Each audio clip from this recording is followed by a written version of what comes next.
Bonjour, je suis Monsieur Alain Love René, administrateur de base de données, concepteur développeur informatique, expert en architecture client-serveur Java entière. Aujourd'hui, dans le cadre de la continuité du cours précédent, nous allons aborder la notion d'instance d'une base de données.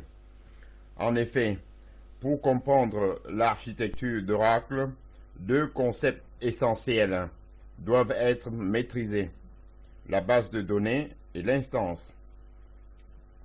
Les deux modules suivants décrivent ces concepts et leur implémentation.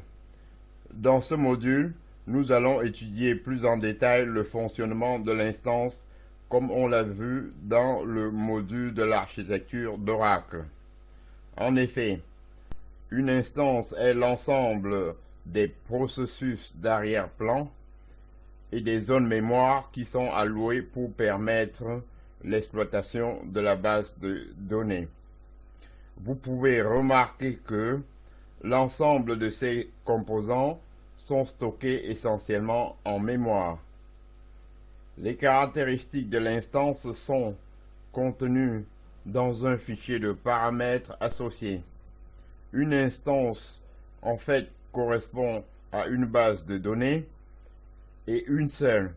Par contre, une base de données peut utiliser plusieurs instances. Pour accéder à la base de données, il faut que l'instance soit disponible.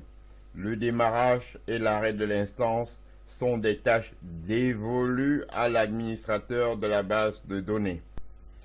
L'instance est l'unique moyen de travailler avec la base de données. Pour travailler avec la base de données, l'utilisateur se connecte à travers l'instance auprès de la base de données avec un nom d'utilisateur, un mot de passe. Le mot de passe est contrôlé dans le dictionnaire de données, dictionnaire qui lui-même est stocké dans la base. Ainsi donc, j'en ai terminé avec ce petit topo sur la notion d'instance.